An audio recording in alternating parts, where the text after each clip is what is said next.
And I made it through practice, but it was dangerous, eh? I couldn't concentrate. I had zero energy. It was just horrible. I was nearly shitting my pants every stage. That's not weird. Shout out to the Moi Moi TV fans for yelling at us at the races. It's friggin' awesome. It's hard to be happy when you go and shit. Like, you put your whole life into this, like racing, and you're not getting the results. You're trying as hard as you can. But those boys are the biggest tweakers, eh? The shit they try. Right. Jack Moir, welcome back to the Downtime podcast, man. It's a pleasure to have you as our first guest in this little Leger pop-up studio, which is looking pretty good, I think. Pretty mad spot, eh? Yeah. Your boys at the Misspent Summers boys have done a good job. We got a photo exhibition upstairs and downstairs, so hopefully loads of people will be flowing through and checking it out this week. It's going to be fun. But yeah, excited to catch up and chat a bit more. It's been a while. We had a brief catch up at the YT team launch earlier in the year, but it's been a good few years since we sat and did a full episode together. But I wanted to start off kind of away from bikes and just talk a little bit about surfing.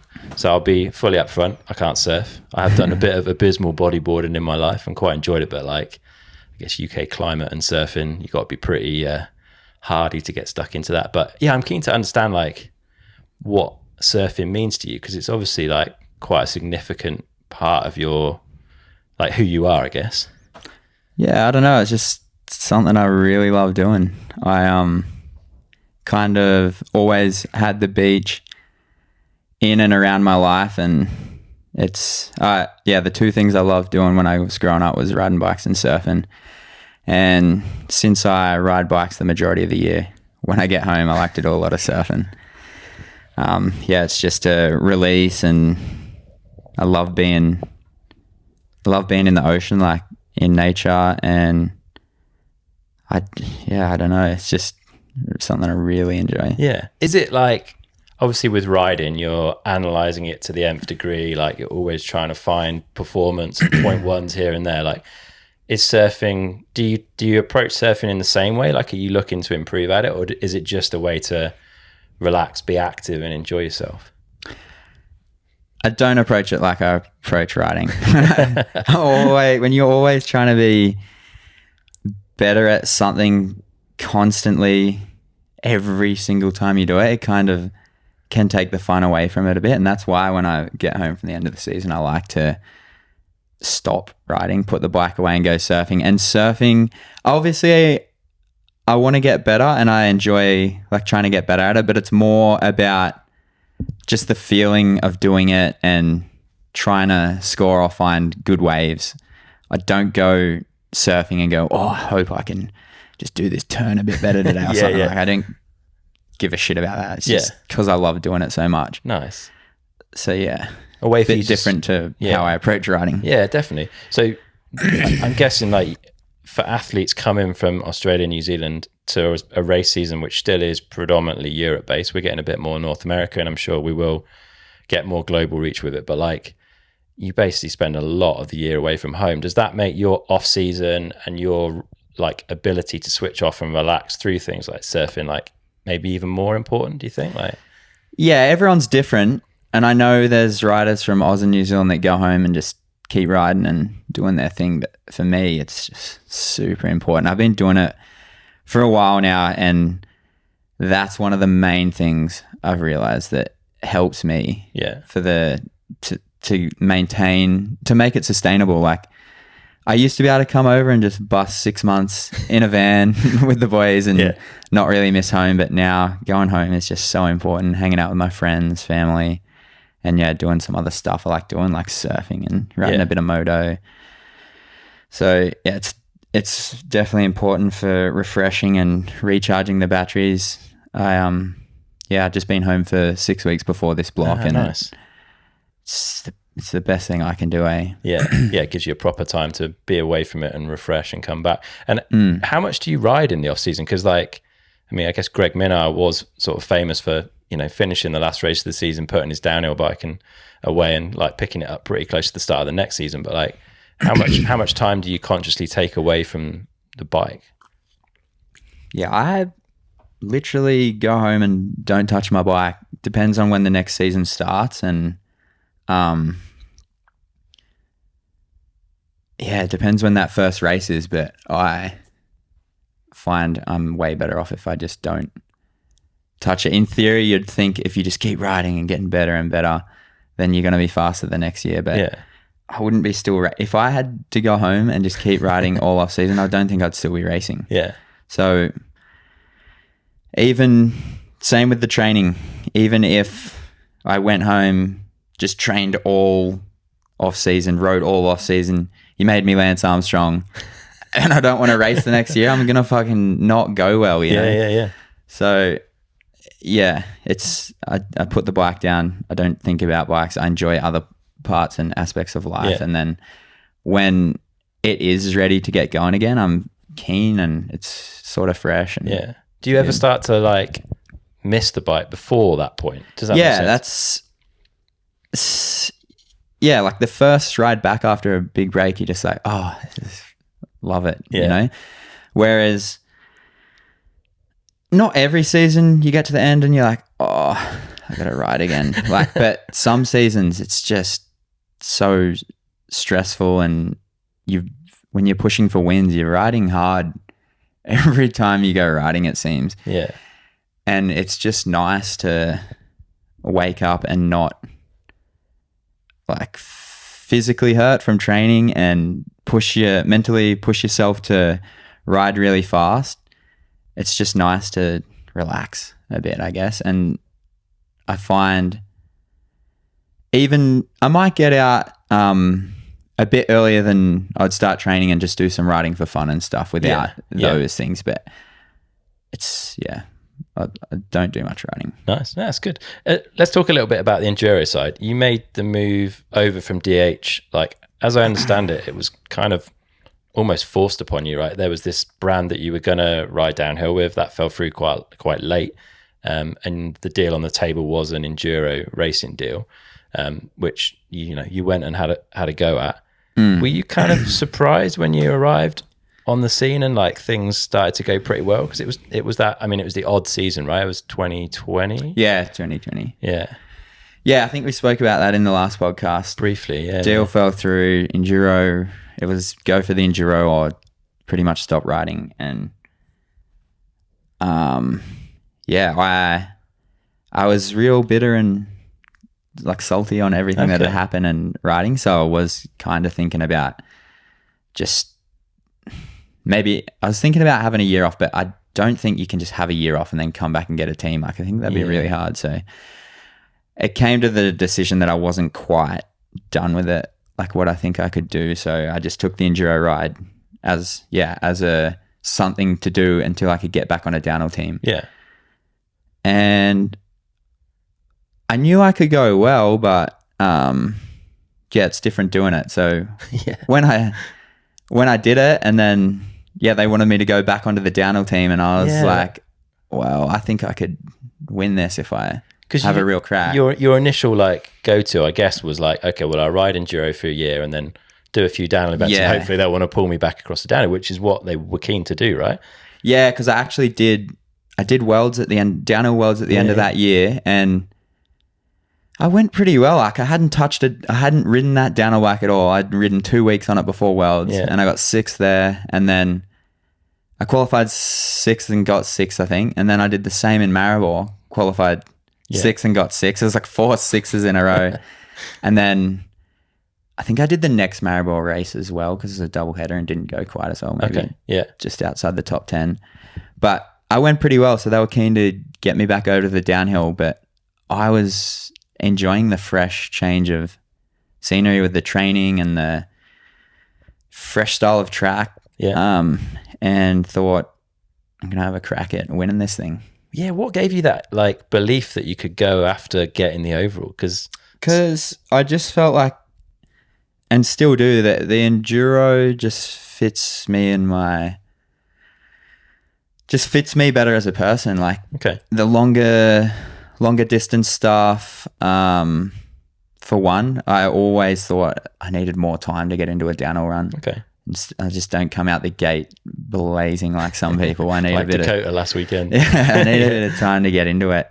And that's always been the case, even with like sports at school when I was growing up. I was way better at cross country, long distance and stuff than sprinting. And I just really loved it. Yeah. I thought if I'm loving it this much and I'm more motivated to train and everything, like I'm gonna keep getting better. Yeah. Did you think, obviously you thought you could do it, but do you think you'd do it in your first full season? Like that's pretty impressive. Nah, I didn't think I'd, like I said before, like you want to think, I can do this if I put my mind to it and everything goes well, but kind of didn't think I'd actually do it in the first year. Yeah. When did you start to believe it? Because like the season was fairly consistently good, right? It wasn't too up and down, but like when did you start to think I could do this? Like I could do it in my first full year? Well, I came into the first race in, was it Kennedy or? Yeah, Kennedy. We had a double header there. And I just rode a race that I feel like I could do nearly every time, like 9 times out of 10. I wasn't pushing hard anyway. Obviously, I was pushing hard on the pedals and stuff, but I was just riding super clean and smooth. And I lost by under a second. And I was like, damn, like I'm not even not pushing that hard. Like if I just keep doing what I'm doing, add a little bit more sauce. Take I still tried to stay consistent, but just take a few more risks in areas that I thought I could. Then I knew I could win a race, and then I won the next race, and then it just kind of went from there. But I think I was really good that season with not thinking about the overall and just doing my best at each race. But pretty early on, I thought, okay, maybe I could win this. Yeah, and with the overall done, like, is there then a temptation to be like, okay, right, well, I've ticked that box. Let's go back to downhill. That was kind of your first love, but like, you've obviously stayed on the enduro route. But... yeah, just because I enjoy it more. Yeah, yeah. For what reasons? Is it more riding or you get more places, riding? or? The tracks is the main thing for me. Like we ride some sick tracks. There's also some pretty terrible ones. Like, man, if they put that damn climb in that Kennedy track again, I'll bloody retire. Is it that bad? It's that fucking bad. How long is it? It's like, and they added a climb above that this year as well. No way. It's like, dude, probably I would say nearly a minute over a minute of like soft up and down sort of pedaling into it, and then a pinch that's probably 40 seconds. Granny gear is hard, like you're pushing as hard as you can in the granny gear just to get up it, and you're nearly not able to ride it. Not fun, is it? And then after that there's probably another minute of flat stuff when you can't even see, and then you've got another 3 minutes of downhill you got to try ride. Like, it's the most horrid stage. So that stuff I don't enjoy, but the other stuff, like, you can get like a 10-minute Loma that's just sick natural riding. It's still got the roots, rocks, like super technical. Whereas the downhill, dude, especially being up there trackside now, people are risking their lives. It's all in, it's so fast. It's so straight. And that's all the tracks I didn't like about downhill. And it seems like the majority of them are going that way. Yeah. So... yeah, I'm having fun doing the enduro, and I'm getting better results. I'm making good money. Like, why? Yeah. I get asked that question all the time. Dude, when are you coming back to downhill? But I know what I've had a couple top fives at downhill. I know what it friggin' takes to do that. It's insane.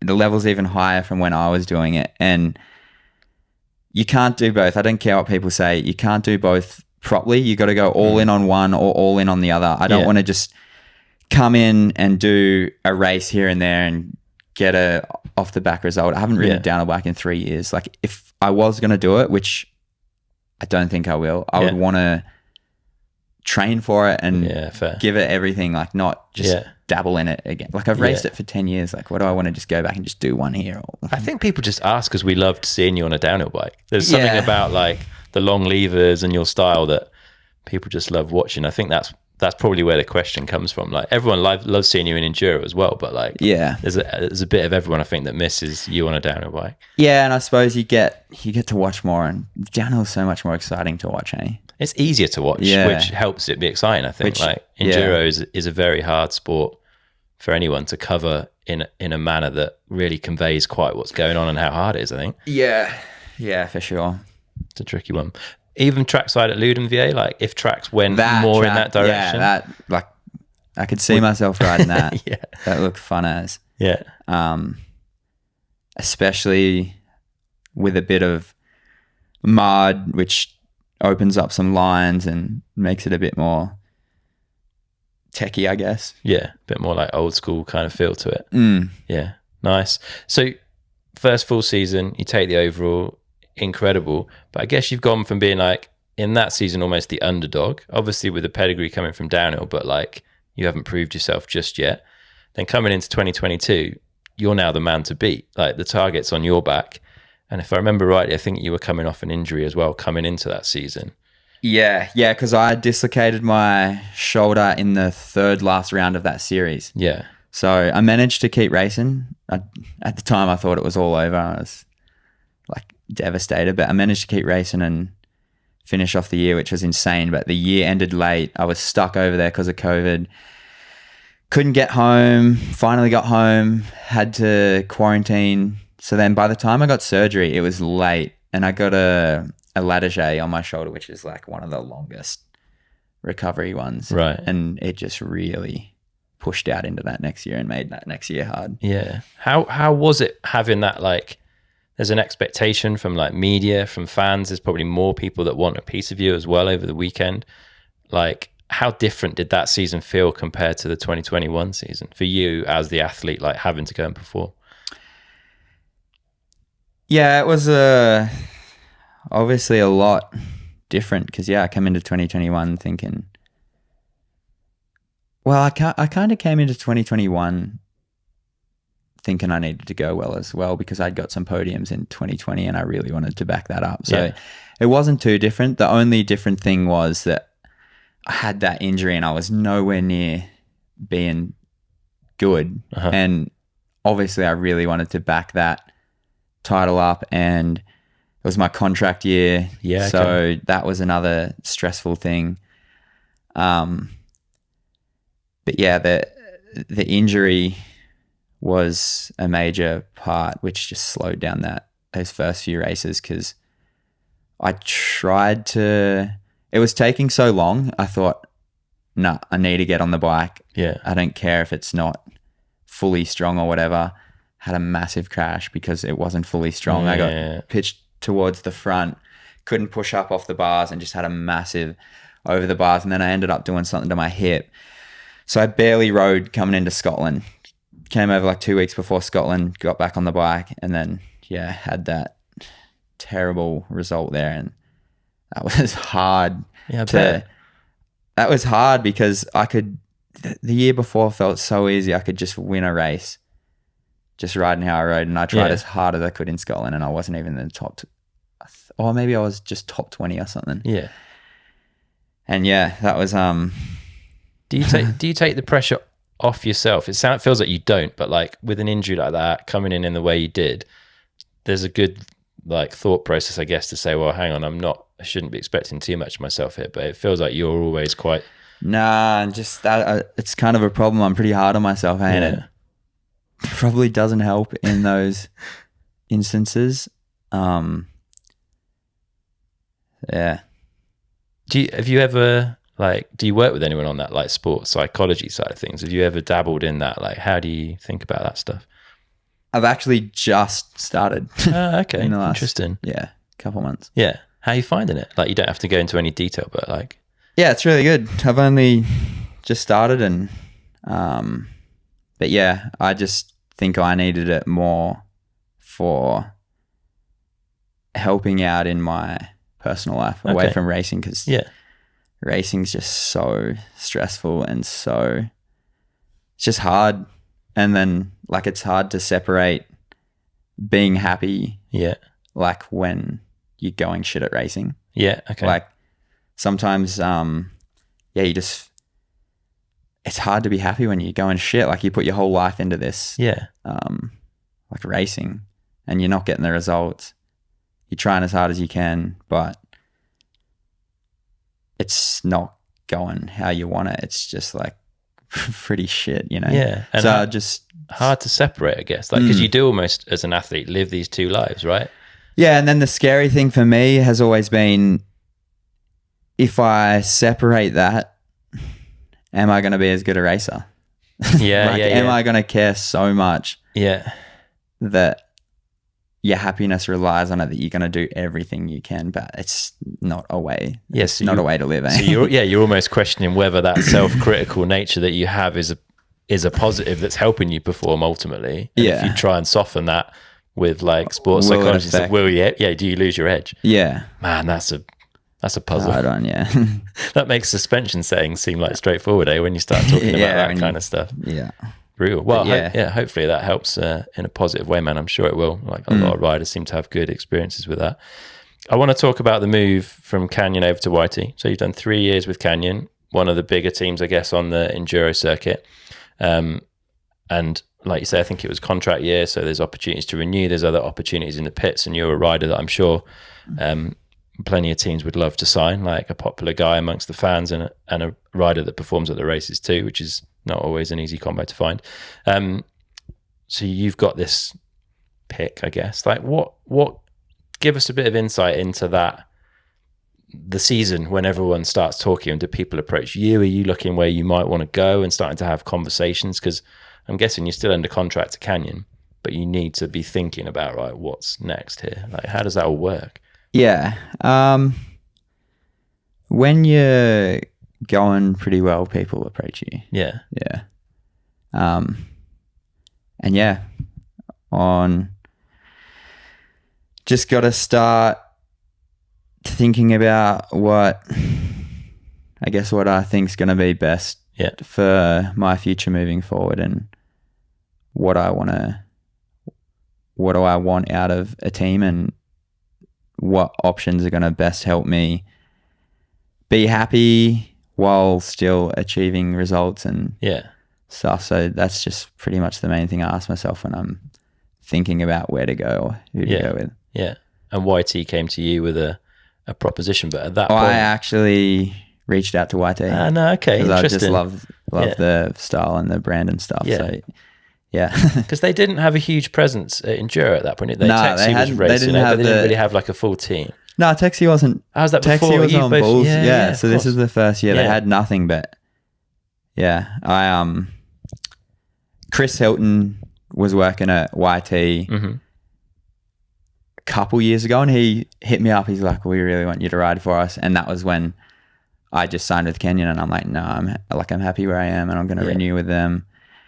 But I always kept that in the back of my mind because I liked YT. So when I was thinking it was time for a change, I reached out to Chris and just said he wasn't working with them anymore, but I just asked if he could put me in touch with them, and then I got in touch with JP, and and they were keen. They were looking to put together some sort of enduro program, and he said they were keen, but I think they were thinking of it, and then once I showed some interest, they were like, had a few meetings, and they're like, "Yeah, let's do it." So nice. that was cool. Yeah.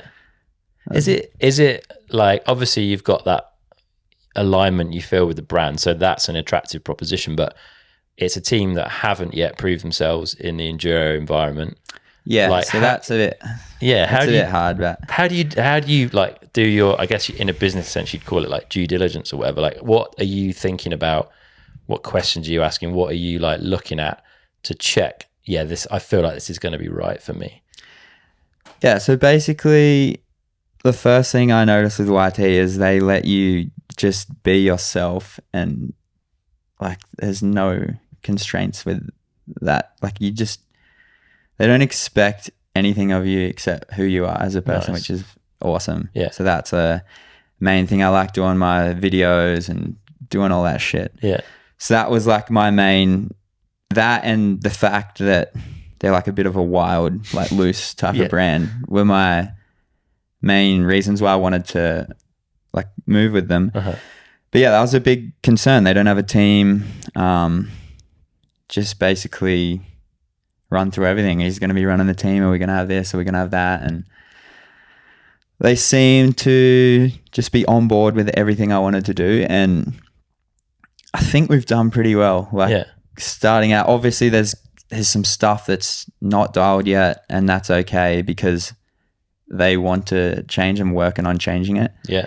It's problems I've had in the past when you want something changed and over and over you're asking for change and no one does anything about it. Like that's the real problem. For sure. So I knew it wasn't going to be all smooth sailing first year and we're going to have some issues. But dude, I've had my own issues. Bloody broken hand, super sick. Like stuff just doesn't always work out. So it's not always the fairy tale, eh? Yeah. I was obviously concerned, but I wasn't too worried about that with you got a 3-year deal as well. So there's time to settle in and get to know the bike and everyone in the team and how we work with each other. Yeah.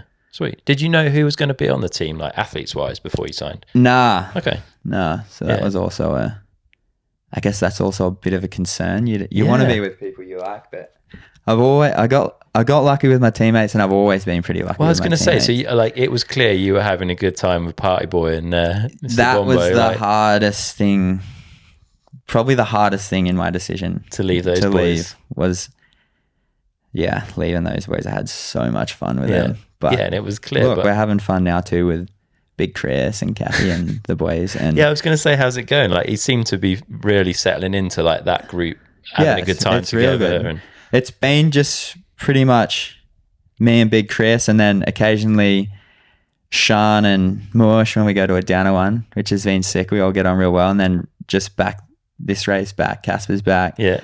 And it's real good. We're enjoying it. It's just good when everyone gets on and it's easy. There's no one that's hard to deal with. It's good vibes. Yeah. And your German's coming on. Oh, mate. My German's coming on when Texi's hiding behind me whispering in my ear. Apart from that, it's terrible. Well, I know a few things because I did German in high school, primary school. Fair play. Okay, so you got a little bit of background there. Yeah. Nice. Like, how collaborative is that? Like, working between you, Texi, and Casper, like, you're all very different, like, shapes and sizes, I guess. You run in some level of different setup and componentry, but, like, are you sharing, like, lines, merge, setup info? Like, how does it work? Those boys are the biggest tweakers, eh? The shit they try. It's good because I'm kind of just set up the bike how I think is pretty close to what I want, even if it doesn't feel perfect. Yeah, okay. And then just get on with it and ride it and stop thinking and worrying and constantly trying stuff, because then you just get in a rabbit fucking hole of just getting lost and not being confident. So I like to get it just pretty close to what I think's good and then run it. And those boys do a lot of changes and wild shit to their bike. So it's kind of cool because I can be like, whoa, was that good? Like, they do all the trying and then I could just try it if they think something's really good. Yeah. So helps out pretty good, eh? Have you handy. Like, obviously you've got this live uncaged philosophy for the team, so you guys are effectively allowed to run like whatever componentry you want on the bikes, which is, and I was chatting to someone else about this morning, it's like a bit of a double-edged sword. It's fantastic, but the puzzle's already pretty broad with just like the bits that you do have. So when you can have anything, obviously there's the opportunity to really get stuck in. Sounds like you're a bit more set and forget compared to the other guys. This is what people are saying, live on cage, but he's riding the same stuff he normally rides. Yeah, because that's the stuff I want to pick. Like, if we didn't have the live on cage, I'd go to the new team and I'd have to run Fox and TRP or whatever the stuff they're already running. Yeah. So the live on cage does work for me. I'm running most of the stuff I run because that's what I'm comfortable on and that's what I've picked. Yeah. Like, so that whole thing for me was like, yes, I get to run stuff I'm comfortable on, not, yes, I'm going to go try everything under the sun. And I don't think people understand that. I think they think with that philosophy, you've got to just be trying something new every weekend. And I do want to try some stuff like tires and little things, but when there's something I'm super comfy on, especially first year learning the bike. Yeah. We've got to learn a whole new bike. Like I need to get stuff I'm familiar with on the bike. Yeah. Get used to the bike, see how it works, see how it like changes when you do stuff. And then maybe this off season and next year I can start tweaking with some stuff that I'm unfamiliar with and see if it's better. But yeah, the live uncaged thing is insane because I can just run what I want to run. Yeah. But I guess that, that approach you're taking relies on an inner confidence to say like, I'm okay that something else out there might be a little bit better. Yeah. But I don't have the time to get up to speed on that. And that's like, I think some racers can do that. And then others, I would imagine, would find that quite challenging. Yeah. I think, I don't think I'm far off with my setup. Yeah. But yeah, maybe I don't have the last 1% or the last 0.5%, which if you're on and you're riding well and you've been training hard and everything's working, dude, you're going to ride a bike that's 99% set up as well as you're going to ride a bike that's 100% set up. Yeah. It's not like I'm riding a bike that's so far off that it's going to slow me down. Yeah. But it's just so much better for me to not be fucking around with all that stuff all the time, just especially when I'm trying to learn a new bike. Yeah. Yeah. You're going to benefit more from the familiarity of stuff than you are from a potential 1% improvement. Yeah. Like if I'm getting to the point now, which is just kind of happening because I've had so much shit go wrong this year, but I'm getting to the point now where I know what the bike's going to do if I throw it into a corner without braking too late or I get bucked. Like I know what it's going to do. So yeah, you start to feel and you start to just become super comfortable and yeah, that's what I'm after. Sounds sensible to me, mate. You're the first enduro rider that I've spoken to on the podcast since we had any of the combined events this year. Kind of interested in your take on it. Obviously, you've got a really good relationship with all the downhill crew. Like, how does it feel having the events combined? Like, we've had a few different versions of it, I guess, like different schedules and stuff. I was at Leargang earlier in the year, and I thought it was kind of odd for you guys having that super late finish. But it was obviously you weren't racing for illness, but like, it was cool that all the downhill crew came out and were supporting. Like, how are you finding these combined events? Oh, I don't think it's good for us. I didn't race in Leargang, but I was super sick in Leargang and I didn't race. But racing on a Thursday at 8 p.m. is just not good. Your body's not in a good spot. Not even that. Just there's no one there. Like no one's out at 8 p.m. watching the last riders come down. And even last week with the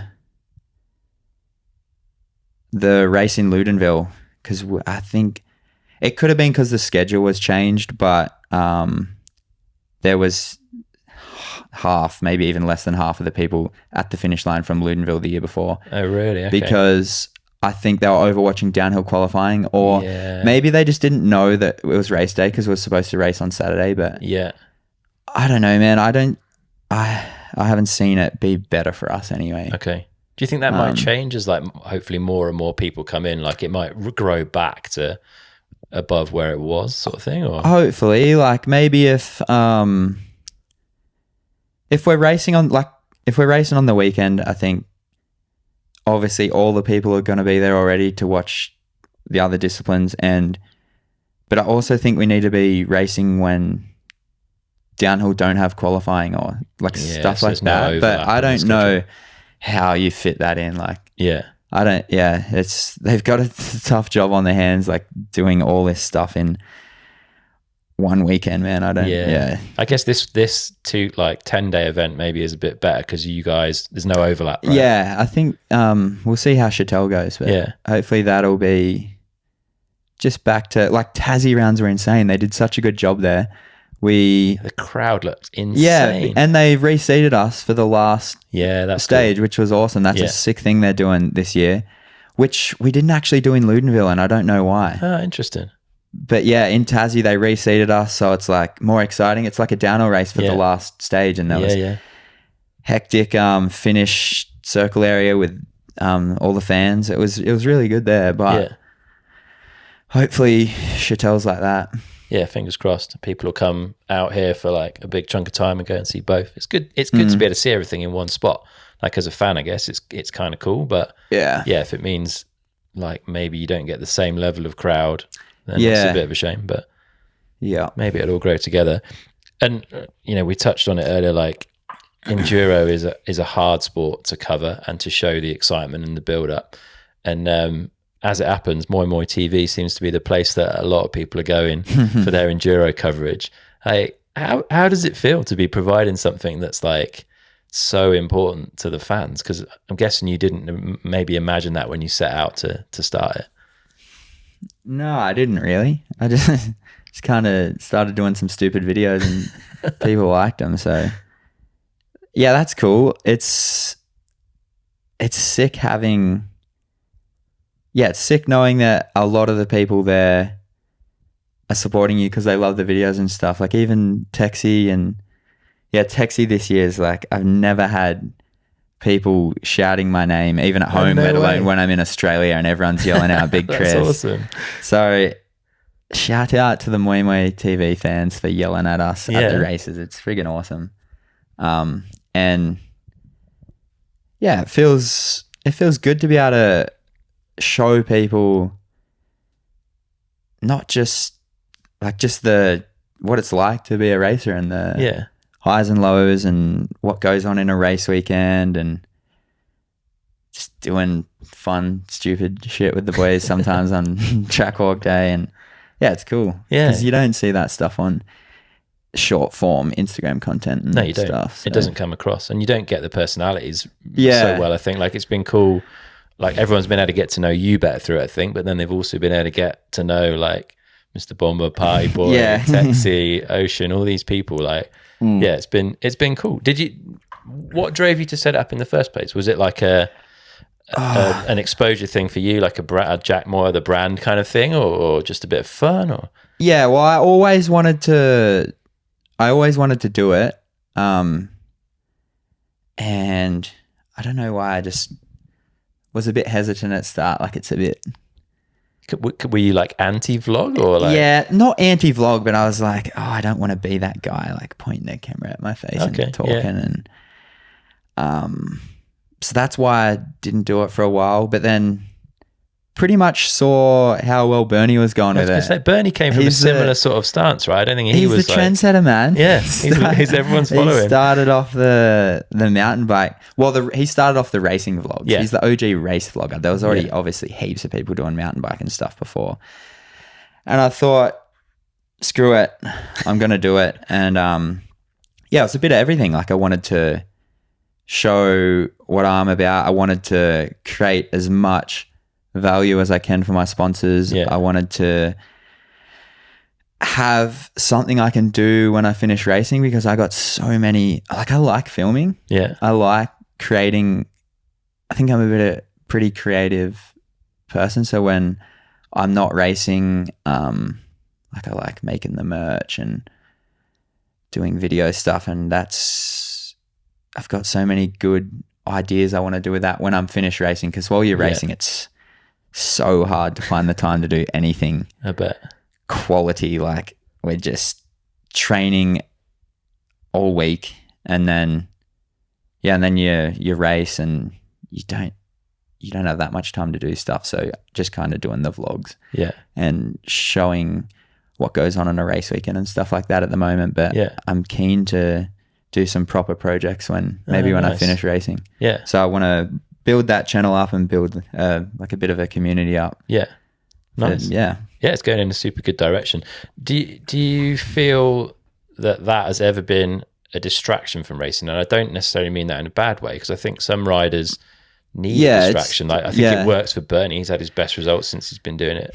Like it's definitely hard. Like when you think about it,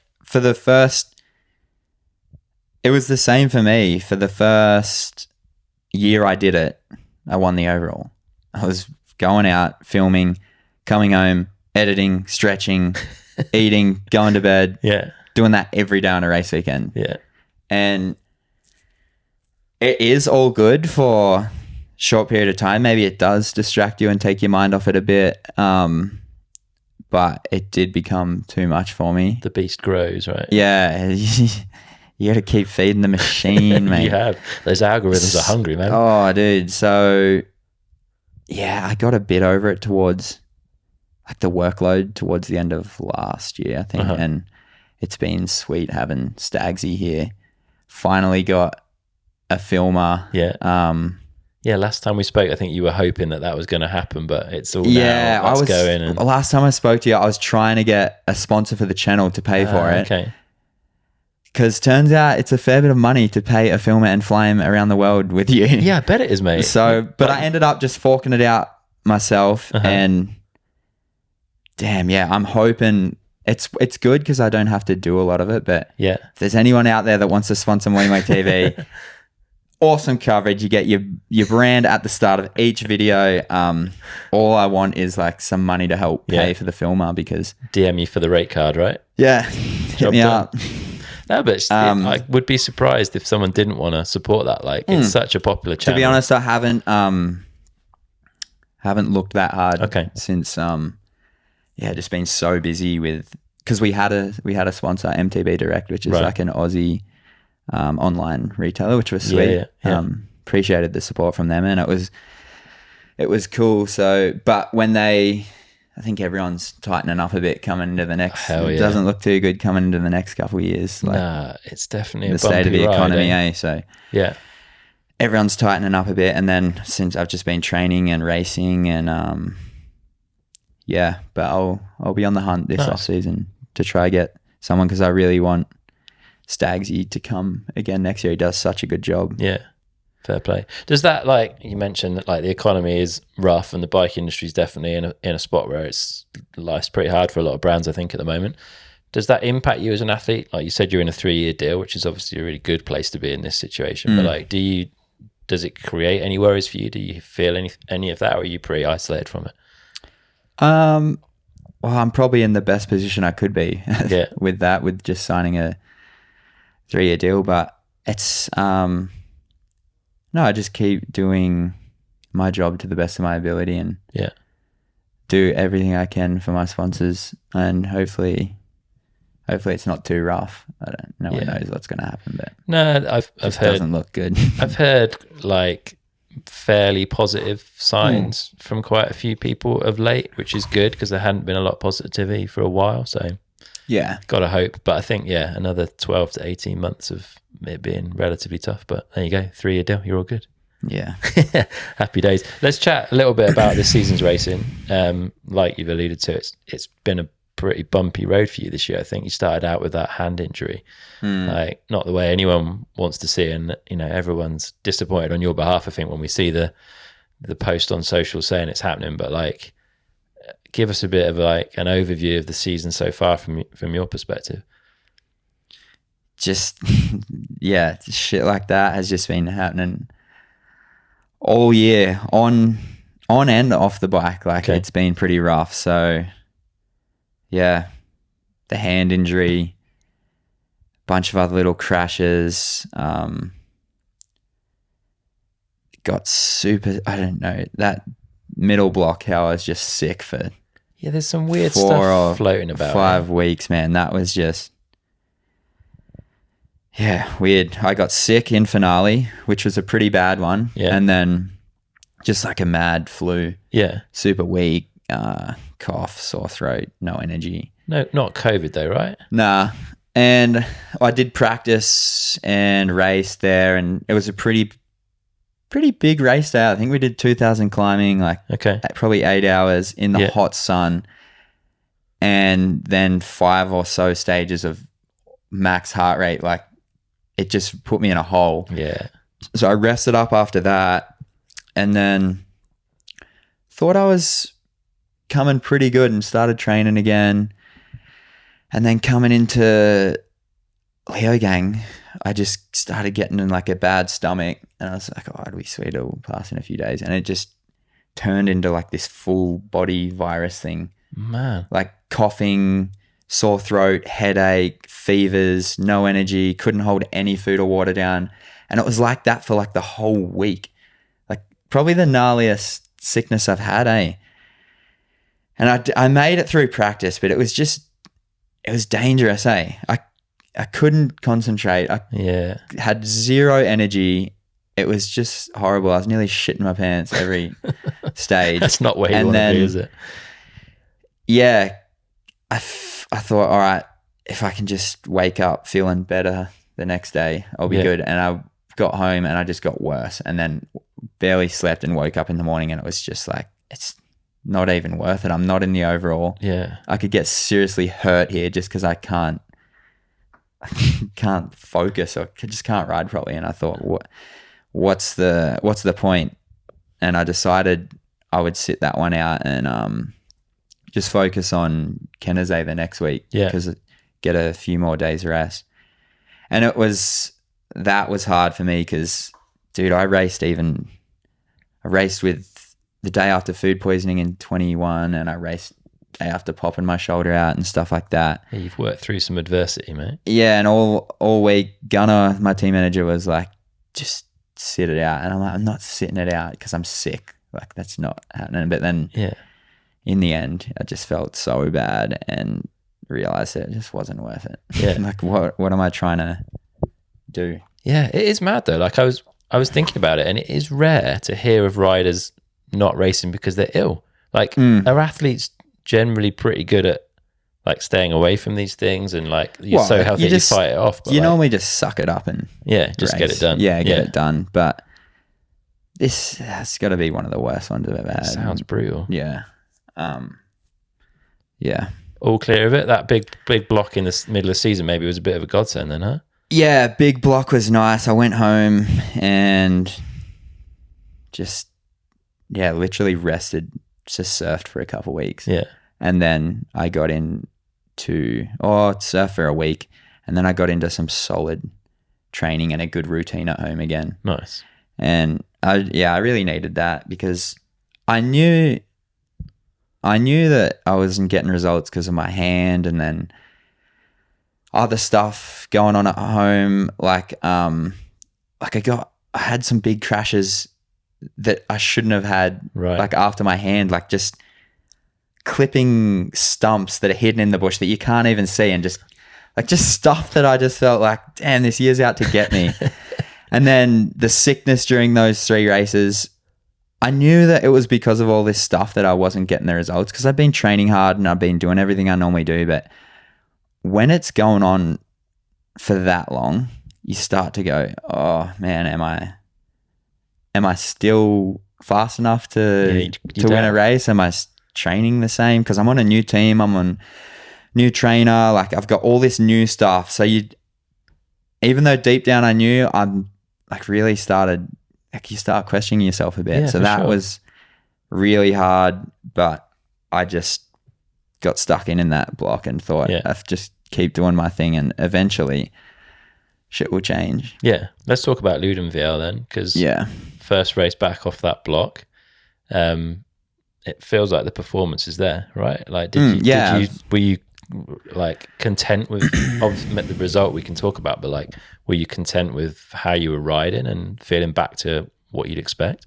Yeah, I was like, first race healthy this year, and I nearly won the thing. Yeah. Apart from that last stage incident. So I was super pissed off with how it all turned out in the end, but it's such a good feeling knowing that I won a stage. So the speed. Show people that Capra is a fine machine. And I know that I can still win a race if it goes to plan. Like I felt like 2021, I just rode all day, nice and in control, and just felt like I was just flowing and riding like I normally do without I just had no shit going on. So I could just ride how I ride. With a smile on your face. Yeah. And then I yeah, then that last stage. Yeah, talk us through that. So the tape had got blown out and not repaired. It would normally be someone would be there to like retape, right? Well, that's the problem. I mean, I understand they can't just have people all the way down 5-10 minute stages, like the amount of people you'd need for that. But it is a massive problem, and I've had this stuff happen to me before, but I've just had a big enough lead, or I've had a big enough like margin that it didn't affect my result or anything, and there it's was all good. Hardly anything between you coming into the last stage, right? Yeah, it was just super tight, and I don't know, man. Like you, as I said in that post I put up, you can't remember every turn and rise and everything in 5 stages, let alone the last stage of the day when you're 5 minutes into it, you're fatigued as hell. You can't see, you're trying to make decisions. And I just saw a deep rut going down there, and you're just flowing and reading the terrain as you go. And I just followed it down. But once I got into it, I saw tape like on the floor that had been dragged down in there. And I thought, fuck. So I tried to pull it up and push back up, but you could see that a lot of people had just kept going through there, and which also, I don't think they really did the wrong thing. If there's the first person who blew through the tape, if they kept going, that's cheating. It's obvious. You've blown through if I'd blown through the tape, I can accept that's my decision. I've overcooked it. I've seen the tape, gone through it. But when you're just riding there because it looks like that's the track because someone's already taken the tape out, like what do you do? Riders had been through there. You could see, like, it looked like the race line. It was darker than the race line. But I guess it was fresh dirt. So it's just one of those things, mate. Another one to add to the year. 2023 can do one, eh? Shit, yeah. But we got one more race left to make it happen. So just keep doing my thing, keep charging along. Yeah. Hopefully. But reassuring to know that the speed, the performance is there. You've not lost your edge, eh? Yeah. Yeah. Because deep down, I've known that all year. But as I said, you start questioning yourself. Yeah, for sure. When it's when shit's going wrong for that long a period of time, like nearly a whole year, how do you control it? Man, it's hard. Yeah, brutal mentally, right? Because that's I'm guessing you, as an athlete, your self-worth is based on your results. If that's the way you go, I mean, in your instance, you've got so much else with Moi Moi TV or this other stuff, but it feels like your main focus still is I still want to win races. I want to try get another overall. So it's that was why I was probably so pissed off at the end of that race. Like, 'cause you put so much into it, and again, something that I feel like was out of my control. I mean, look, maybe I could have been focusing harder, and like, I don't think I lost focus. That's what you do in Enduro. You just follow, you run off reaction and follow the terrain and the lines and stuff. So it's a hard one. Yeah, it is a super tricky one, but it feels like you're in a good spot coming into the last race, right? Yeah. How is Enduro these days? Like, you've been doing it for what? This is your 4th season? Like, do you feel that it's getting more and more competitive at the top? Like you said, in that first year, you could do like a relatively in control run and be, we're second off the win. It feels like maybe that's not the case now. If you just go off times alone, in 2021, when I won both Loudonville races, and it was me and Richie was super tight in both of them. Yeah. And then we were like over 30 seconds ahead of third. Whereas this race, I make that one mistake in the last stage and I go from 1st to 6th. That's insane. Like, it's a lot tighter. And you didn't even lose that much time in that. Like, probably lost just over 10 seconds or so, a bit more. Which in a race day that's not a big percentage of your overall time, is it? Yeah, for Enduro normally, but that's just shows how tight it is. Yeah. Like, lots of younger riders coming through, like some, not new names, but like some people that are figuring it out and finding the pace at the top, maybe. Yeah, for sure. I think there's been a new winner every race this year. That's mad. Yeah. Does that make you more like up for it? Does that make it more exciting? Because I guess the win's even more valuable, right? Yeah, if everyone's pushing each other to train harder, ride faster, and it's harder to get. So the next win is gonna feel really good let's hope it happens. It's coming at some point, mate. It's coming. Yeah. Good stuff. Yeah, it's good to see you back towards the top of the timesheets and winning again. You're obviously a fan of downhill. You've been trackside at a few this year. Have you watched broadcasts? Like, how do you feel about the switch over? Because there's a huge amount of debate, controversy, blah blah blah. I don't really want to stoke the fire and that kind of stuff, but what are you enjoying? What do you think could be better? Like, let's give it some sort of constructive thoughts.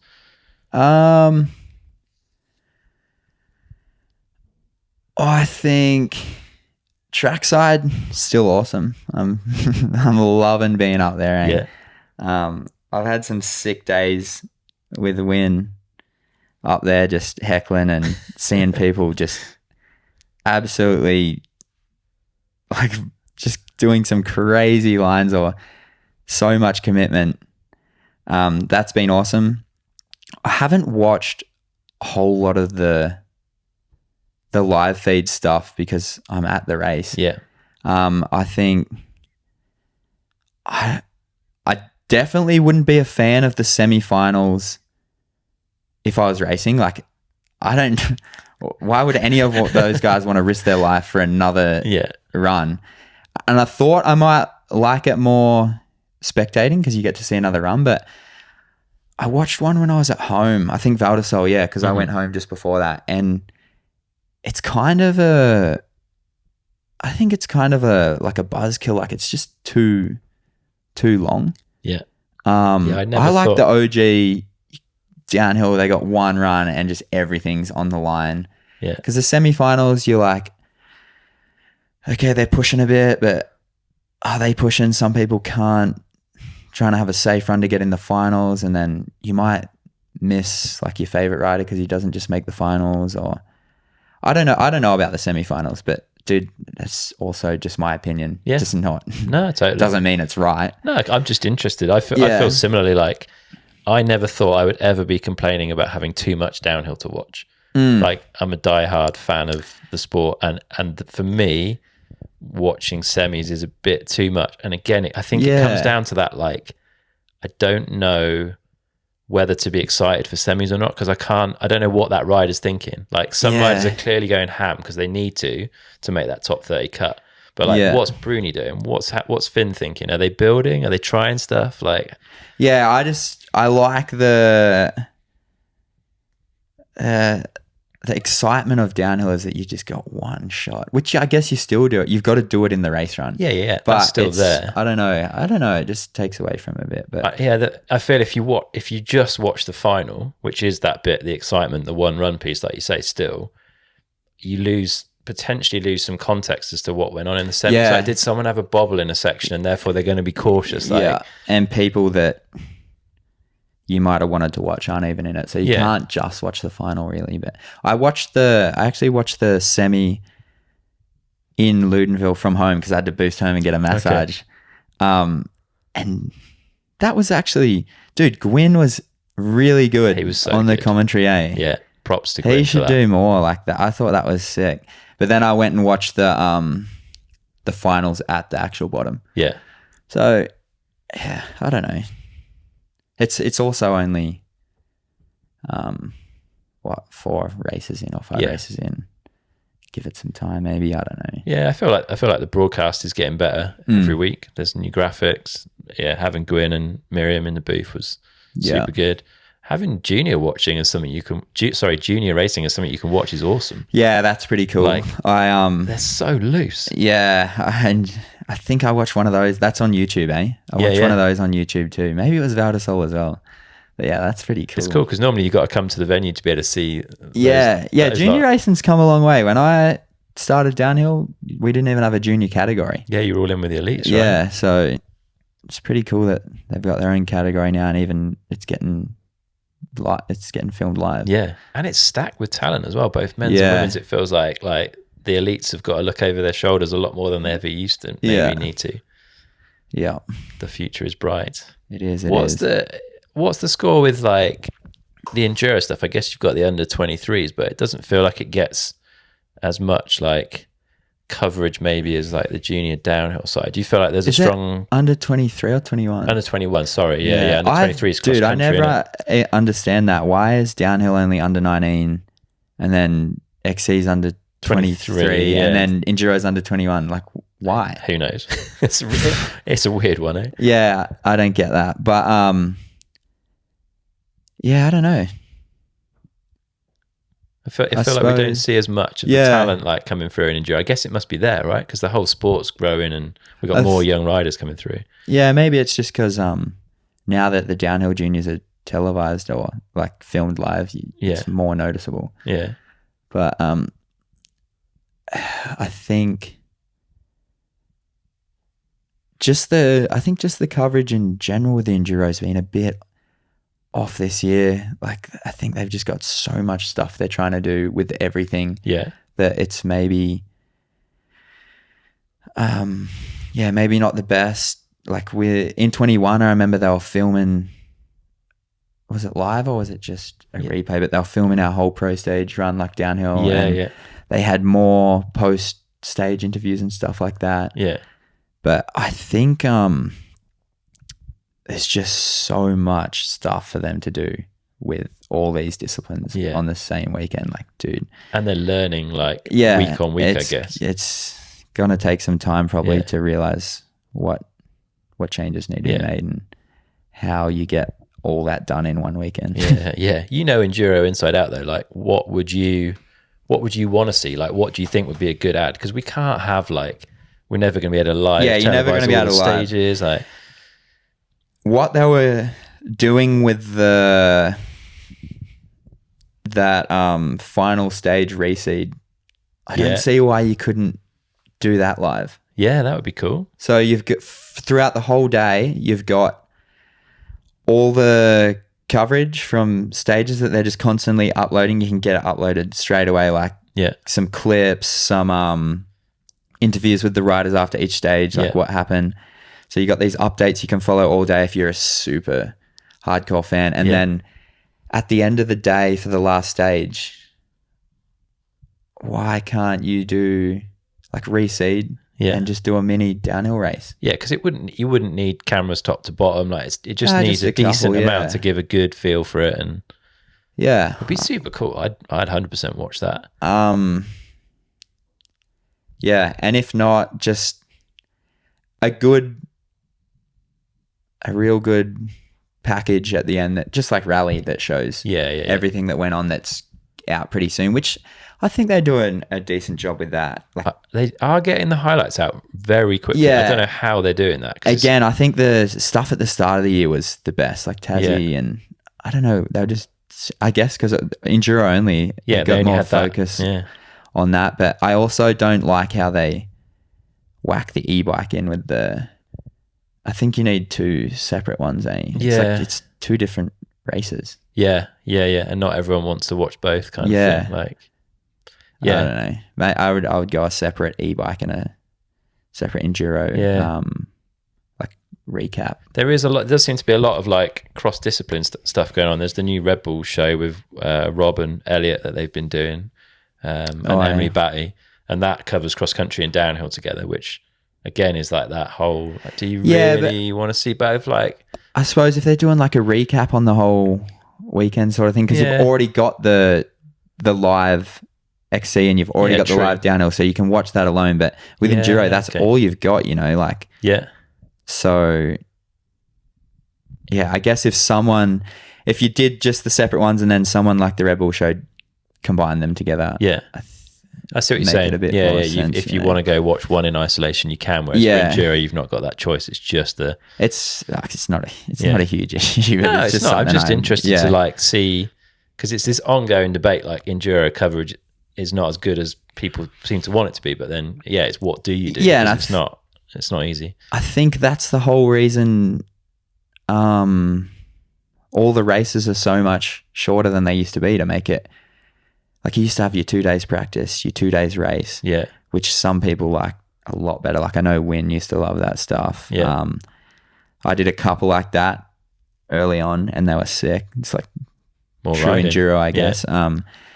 But the whole idea of making it 1 day race, bit less of a big day, I think is so you can cover it better. So we need to really make the most of that if we're going to go down that route. I think put some more emphasis on it. And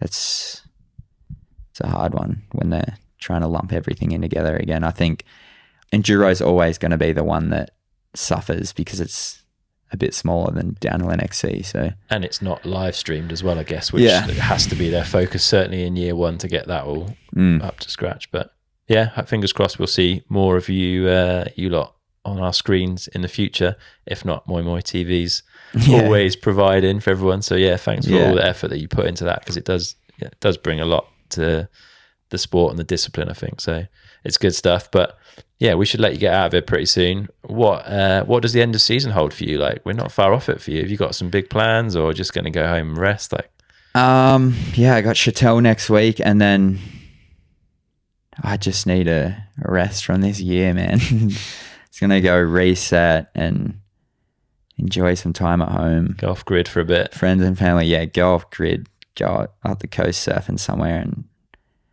relax and get off the socials, mate. Get dark mode. Vanish mode. Yeah, get out of here. And just have some time to think and chill out and just relax. Yeah, and then back into a bit of puzzle, a bit of testing, a few things to try. Yeah, and then especially this, at least, regardless of how I go next weekend, just this race, it's just going to give me a bit of motivation coming into the next year that I can still win. And